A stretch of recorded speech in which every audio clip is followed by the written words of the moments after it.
إن الحمد لله نحمده ونستعينه ونستغفره ونستهديه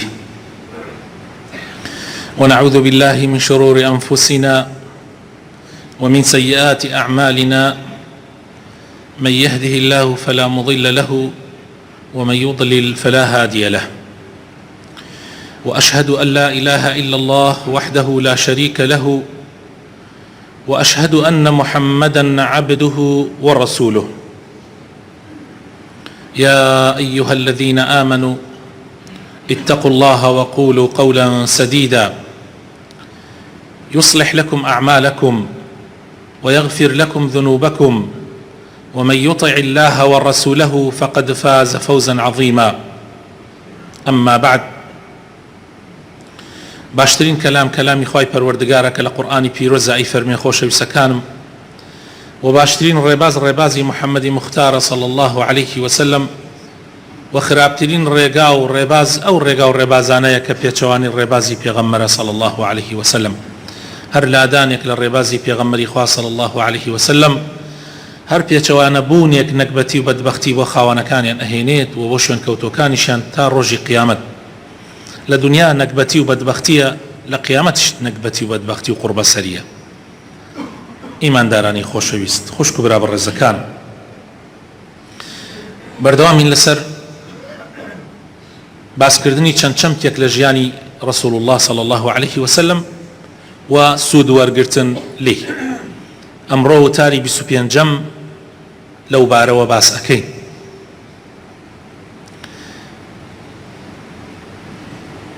پاش ئەوەی پێغەمبەری خوا صلی الله عليه وسلم هاتە مەدینە، ڕۆژ بە ڕۆژ دەوڵەتی ئیسلام لە گەشەکردنایە. مشریکەکان بە تایبەت مشریکەکانی قوڕەیش بێدەنگ نابن و ئەوان زۆر ئەترسن لەوەی کەوا ئەم دەوڵەتە کە پێغەمبەر دروستێکە هەتا گەورە ببێ ئەوانی پێ بچووکە بێتەوە و ڕاگەیاندنێکە بۆ نەمانی ئەوان بە هەموو شێوازێک محارەبەی ئەو دەوڵەتە ئەکەن و هەموو وەسیلەیەک ئەگرنە بەر بۆ لە ناوبردنی ئەو دەوڵەتە. هەندێک لە ئەو وەسائلانەمان باس کرد، یەکێکی تر لەو وەسائلانەی کە ئەوان ئەیگرنە بەر حربی نەفسی دژ بە پێغەمبەر و یارانی پێغەمبەری خوا صلی الله عليه وسلم، بە تایبەت مهاجرین، ئەوانەی کە لەگەڵ پێغەمبەرە هاتوون بۆ مەدینە. نامەیەک بۆ پێغەمبەر و ئەسحابەکانی ئەنێرن، پێیان ئەڵێن دڵتان خۆش نەبێ لە دەستی ئێمە ڕزگار بوو بن، ئێمە دێینە سەرتان تەڕ و وشکتان لە ناو ماڵەکانی خۆتانە لە ناو ئەبەی. طبعاً ئەم تەهدیدە وا نەزانن شتێکی ئاساییە، هەڕەشەیەک لە یەکەم قووەتی نیوە دوورگەی عەرەبەوە کەم نییە و ئاوا بە سەریحی و بە ڕاشکاوانەش حەسابی بۆ کرێ. بۆیە پێغەمبەری خوا صلی الله عليه وسلم و ئەو ئەسحابە مهاجرانەی کە مەشهورن وەکو ئەبوو بەکر و عومەر و عوثمان و عەلی و باقی عەشرەی مبەشەرە و ئەسحابەکانی تر زۆر ئاگاداری خۆیان ئەبوون. هەتا ئوبەی کوڕی کەعب ئەفەرمێ کاتێ پێغەمبەری خوا صلی الله عليه وسلم و ئەسحابەی هاتنە مەدینە و ئەنساریەکان باوشیان بۆ گرتنەوە، عەرەب لە هەموو لایەکەوە ڕووی تیری خۆی کردە مەدینە، لە هەموو لایەکەوە. بۆیە ئەسحاب و خودی پێغەمبەری خوا صلی الله عليه وسلم بەبێ چەک نەئەخەوتن و کە هەڵیش ئەسان بەیانیان بە چەکەوە هەڵەسان. ئەوەندە وەزعەکە خەتەر بوو. لە بوخاری و موسلیمە هاتووە دایکمان عائیشە خوای لێ ڕازی بێ خانەوادەی پێغەمبەری خوا صلی الله عليه وسلم ئەفەرمێ پێغەمبەری خوا ئەوەندە شەو نەئەخەوت لە وریایی و ئاگاداربوونەوە تا شەوێک زۆر ماندوو بوو. یعنی پێغەمبەری خوا صلی الله عليه وسلم شەوان نەئەخەوت لە ترسی ئەوەی کەوە نەوەک لە کوتوپڕێکە ئەوان هێڕش بێنن یا کەسانێکیان بێن اغتیالی پێغەمبەر یان ئەسحابەکانی پێغەمبەر بکەن صلی الله عليه وسلم. نەک تەنها لە ماڵی خۆیان پێغەمبەری خوا صلی الله علیه و سەلەم جاری وا هەبوو بە دەوروبەری مەدینەشا ئەگەڕا و ئەمەش معنای ئەوەیە کە ئینسانی مسلمان ئەبێ ئاگادار بێ تۆ چەند ئیمانت بەخوا قایم بێ بەڵام نابێ غافڵ ببی لە هۆکارەکان. جا خاتو عایشە ئەفەرمێ پێغەمبەری خوا جارێکیان زۆر ماندوو بوو شەوێکیان پێویستی بە خەو بوو فەرمووی خۆزگایە ئێستا یەکێک لە ئەصحاب ئەهاتن حرەسیاتیان ئەگرت هەتا من تۆزێ بە خەوتایە ئەڵێ تۆزێکی پێچوو دەنگی چەک هات دەنگی شمشێر هات ئەڵێ پێغەمبەری خوا صلی الله علیه وسلم فەرمووی ئەوە کێیە لە دەم دەرگای ماڵی پێغەمبەرە ئەڵێ سعدی کوڕی ئەبی وەقاص فەرمووی ئەی پێغەمبەری خوا منم سعدم فەرمووی چی تۆ هێنا بۆ ئێرە سعد فەرمووی ئەی پێغەمبەری خوا دڵم هەلە خۆ ترسە حەزم کرد ئەمشەو لە خزمەتی تۆ حرەسیات بگرم ئەڵێ پێغەمبەری خوا صلی الله علیه وسلم دوعای بۆ کرد و ئیتر تا بەیانی پێغەمبەری خوا چاوی چووە خەو یعنی سێ حاڵەتەکە چەند ناڕەحەتە. جا دایکمان عایشە ئەفەرمێ هەتا ئەو ئاەتە دابەزی بۆ پێغەمبەری خوا صلی الله علیه وسلم لە سورەتی مائیدە ئاەتی 67 کە خوای تەعالی بە پێغەمبەری فەرموو والله يعصمك من الناس يعني خوای تەعالی ئەتپارێزی ئەی پێغەمبەری خوا. ئیتر پێغەمبەری خوا صلی الله علیه وسلم سەری دەرکردە دەرەوە بە ئەصحابەکانی فەرمووی ئیتر لە ئیسەوە دوا خوای تەعالی ئەم پارێزێ بۆیە ئێوە بڕۆنە ماڵەکانی خۆتان تەواو. لەو ڕۆژە بەدواوە ئیتر پێغەمبەری خوا صلی الله علیه وسلم حرەسی دا نەئەنا. طبعا ئەمە ئەوە دەرەخا کە ئەصحابی پێغەمبەری خوا صلی الله علیه وسلم چەند پێغەمبەریان خۆشویستووە ئامادە بوون خۆیان بکەن بە فیدای پێغەمبەری خوا صلی الله علیه وسلم مقابل بەچی مقابل تەنها بەوەی کە خوا لیان ڕازی بێ. ئەصحابی پێغەمبەری خوا صلی الله علیه وسلم ئامادە بوون ڕوحی خۆیان بکەن بە فیدای پێغەمبەری خوا صلی الله علیه وسلم و ئەو دینەش کە گەیشتۆ بە ئێمە بە فیدابوونی ئەوان گەشتۆ بە ئێمە ئەگەر ئەوان ئامادەی ئەو قوربانی دانە نەبوایەن دینەکە نەئەگەیشت بە ئێمە.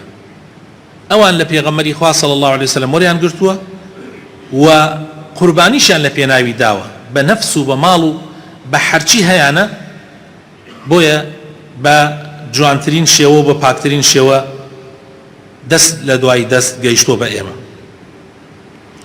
پاشان قوڕەیش دەستی کرد بە قەتعی عیلاقات و پەیوەندی لەگەڵ خەڵکی مەدینە یعنی لەگەڵ عەرەبەکانی مەدینە ئەوس و خەزرەج. یەکێ لە گەورەکانی ئەوس سعدی کوڕی مەعاذ بوو ئەمە یەکێک بوو لە گەورەکانی مەدینە لە پیاوە گەورەکانی مەدینە تا پاش هاتنی پێغەمبەری خوای صلی الله علیه وسلم هەر سەردانی مەکەی ئەکرد لەوێ هاوڕێی هەبوو ئومەیی کوڕی خەلەف باوکی سەفوان هاوڕێی بوو کاتی ئەو بەهاتایە بۆ مەدینە ئەهاتە ماڵی ئەمان و کاتێکیش ئەم بڕۆیشتایەتە مەکە ئەڕۆیشتە ماڵی ئەوان میوانداری یەکتریان ئەکرد.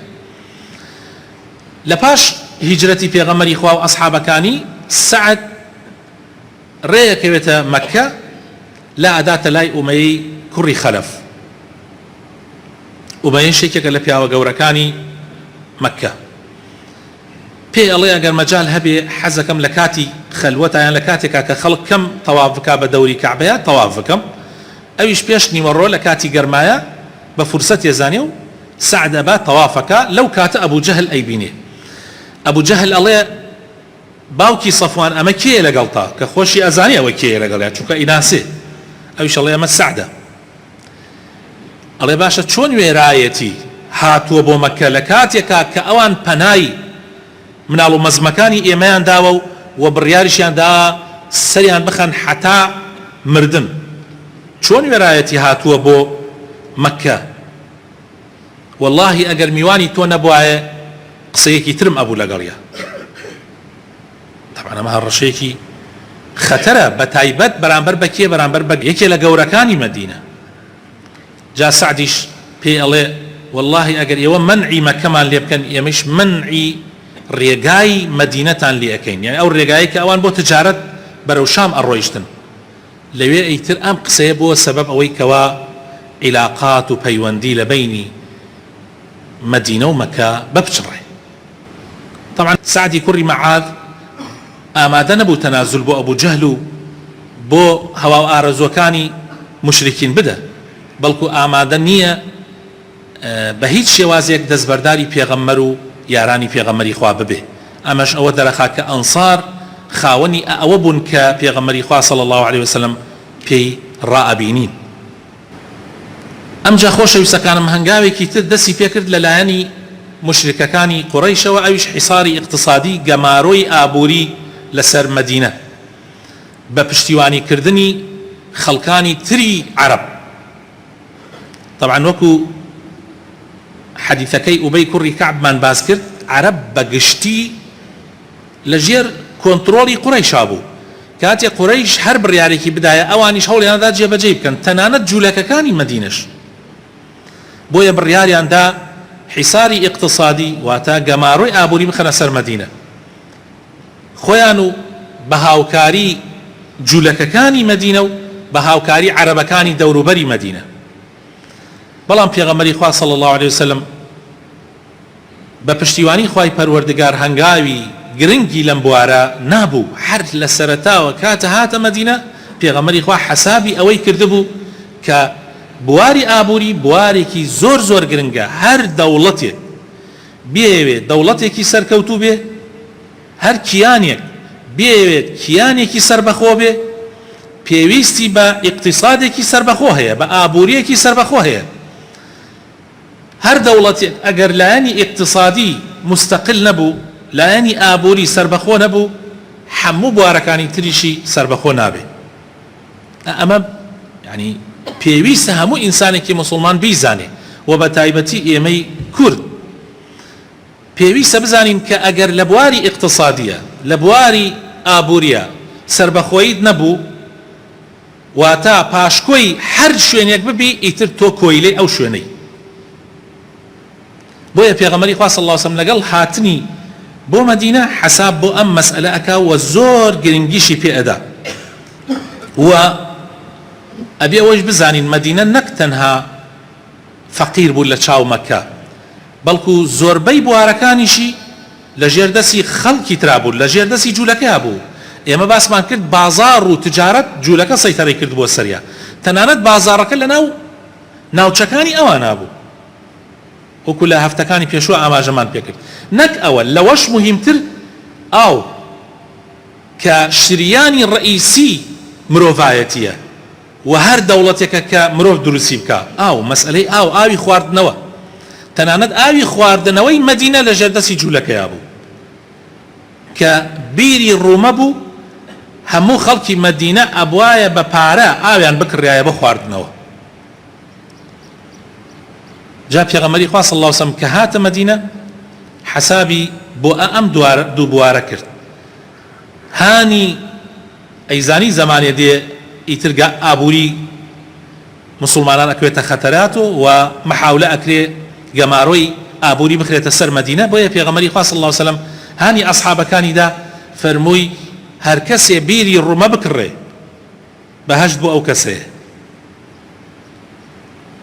ئیتر مسابقە و پێشبڕکێ دەستی پێکرد لە ناو ئەصحابە بزانم کێ بتوانێ بیکڕێ. طبعا پارێکی زۆر زۆری ئەویست.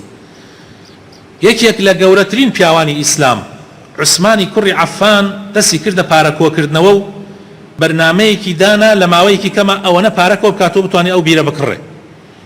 بۆیە پارەی پێویستی ئامادە کرد و چوو بۆ لای کابرای جوولەکە کە کابرایەک بوو لە دەوڵەمەنە هەرە دەوڵەمەنەکانی جوولەکە و دەستی کرد بە معاملەکردن لەگەڵیا.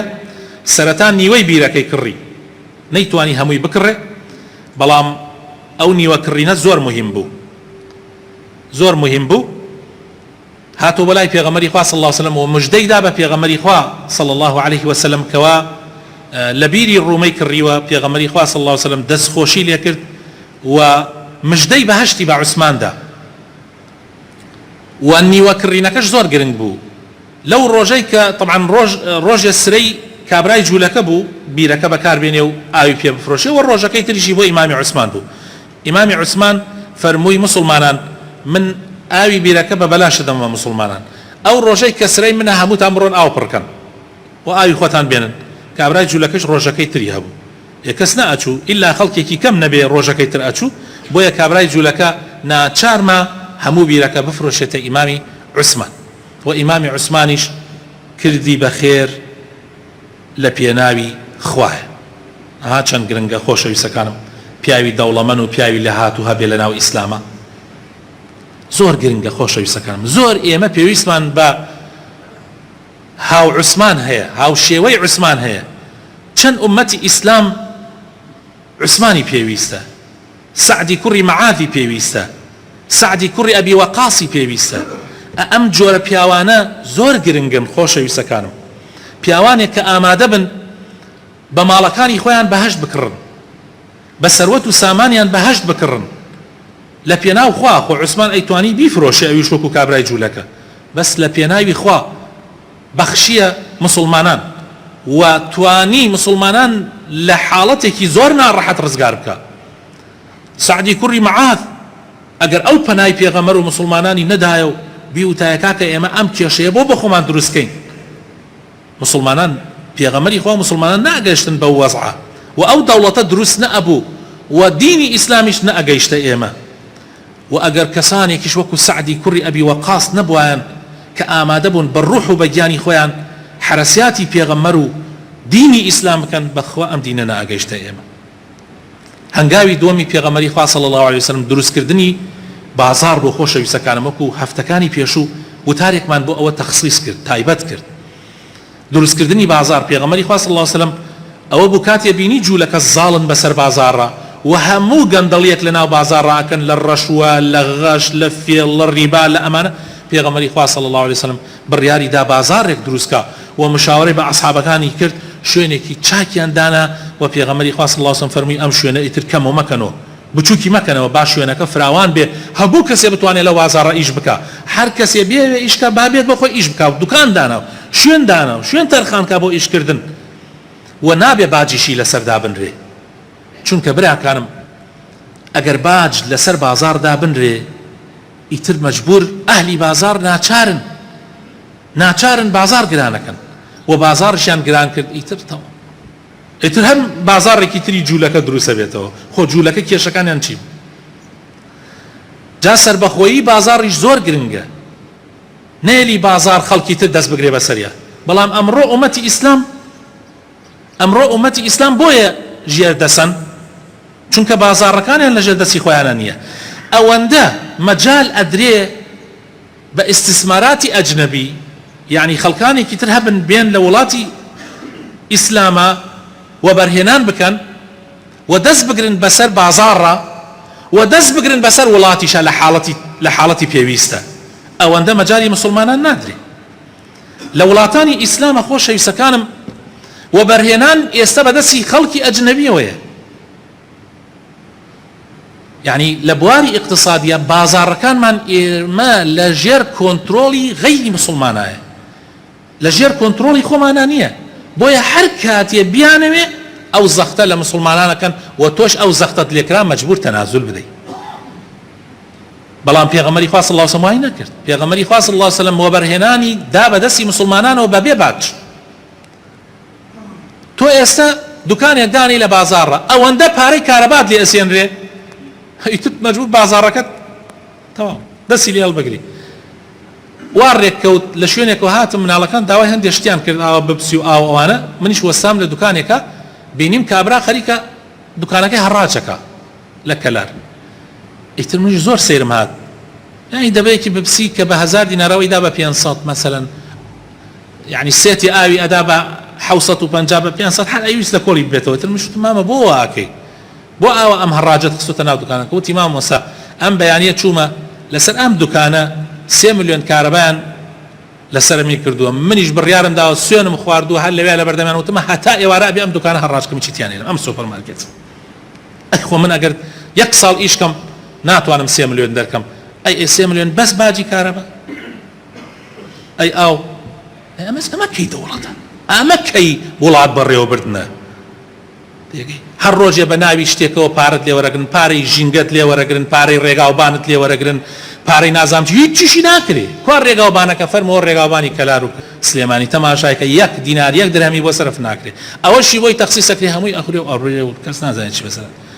وڵات چۆن وا بەڕێوا برێ؟ ئەگەر تۆ خەمخۆری ئەم وڵاتە بێ ئەبێ وەک پێغەمبەر صلی الله علیه و سلم، ئەوە پێغەمبەرەکەتە، تۆ ناڵێ مسلمانم. دوای 30 ساڵ تازە مۆلیدە ناتوانین دابینی کارەبا بکەین بۆ وڵاتەکەی خۆمان.